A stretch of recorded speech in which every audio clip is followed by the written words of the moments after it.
At this time, it's my pleasure to yield the balance of our time to the gentleman from South Carolina, the chairman of the Immigration and Border Security Subcommittee, Mr. Gowdy, to close our debate. The gentleman from South Carolina is recognized to close. Thank you, Mr. Speaker, and I want to thank Chairman Goodlatte for his leadership on this and so many other issues of significance on the Judiciary Committee. His steady hand and brilliant legal mind are without equal on our committee. Mr. Speaker, I also want to thank the family of Kate Steinle for the grace that they have shown during this time of unspeakable grief. Burying a child, Mr. Speaker, is what each of us who has ever been called mom or dad fears the most. After Trayvon Martin was killed, the president said that could have been my son, Mr. Speaker. And when I see a picture of a beautiful Kate Steinle smiling, that could have been any of our daughters. And it still can be, because what happened to her, Mr. Speaker, can and will happen again if we do not get serious about enforcing the law. Juan Francisco Lopez Sanchez, Mr. Speaker, had a quarter century's worth of lawlessness. Dating back to 1991, he committed local, state, and federal crimes. He was in 5 separate states, I hasten to add, Mr. Speaker. He was deported 5 times, and each time had so little regard for the law of this country that he re-entered that border that we are supposed to have functional control over. His procedural history, Mr. Speaker, is every bit as disturbing. In May of 2011, this defendant was convicted and sentenced to 46 months imprisonment for illegal re-entry again. At the conclusion of that sentence, he was released from the Bureau of Prisons to a known sanctuary jurisdiction for the ostensible prosecution of an old drug case. Now, of course, Mr. Speaker, San Francisco did not prosecute that old drug case. They dismissed it, which surprises exactly no one.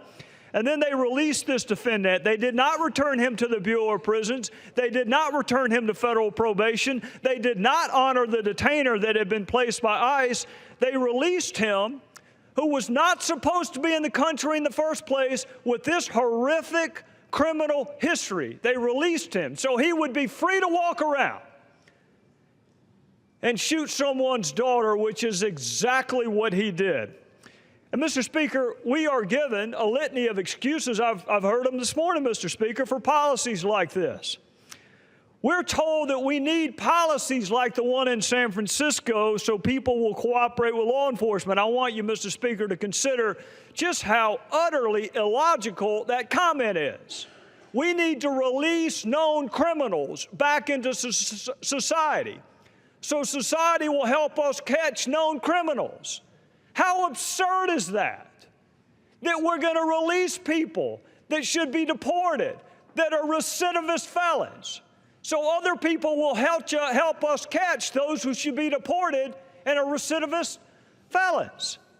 For almost 5 years, Mr. Speaker, I have worked alongside Chairman Goodlatte, and I have heard a litany of phrases with almost catatonic frequency, as if repeating something enough will make it true. Phrases, Mr. Speaker, like functional control over the border, but I've yet to hear how somebody can re-enter 5 times if you have functional control over the border.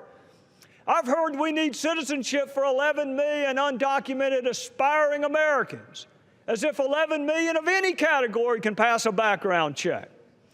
I've heard arguments against empowering state and local law enforcement to assist in the enforcement of our immigration laws, Mr. Chairman. Now stop and think. We trust them to do murder cases, sex assault cases, kidnapping cases, narcotics trafficking. You even trust them to provide security, Mr. Speaker, at their own functions back in the district. But when it comes to immigration law, oh no. No, sir, we don't trust you to enforce immigration law. Everything else, including our own security, both here in Washington and back in the district. But God forbid we trust state and local cops to help us with immigration law. The president says we need immigration reform, so folks will, to use his words, Mr. Chairman, come forward, get on the books, get right with the law. And I want you to ask yourself, what in Mr. Lopez Sanchez's background makes you think he would ever come forward? And why in the hell does he need to be on the books? He's in the Bureau of Prison. You don't need him on the books. He's in the Bureau of Prisons. And you had him, and you let him go. Which brings me to my favorite phrase, Mr. Speaker. Sanctuary cities. It has almost a utopian sound to it, doesn't it? Well, as the Speaker knows, the definition of sanctuary is a place of refuge or safety. And my question for folks in San Francisco and my colleagues who support this policy is a refuge for whom? A sanctuary for whom? A refuge for Kate Steinle? A sanctuary for Kate Steinle? Or a refuge for a convicted felon with a 25-year-long criminal history? So the phrase sounds benign, but it was no sanctuary for her. It may have been for him, but it sure as hell wasn't for her. Mr. Speaker, my message to San Francisco would be simple. You won't honor our detainers, we won't honor your warrants. If detainers are too much trouble for you to handle, perhaps federal money will be too much trouble for you to handle too. If you can't honor our detainers, you're not going to get any more money. The gentleman's time has expired. All time.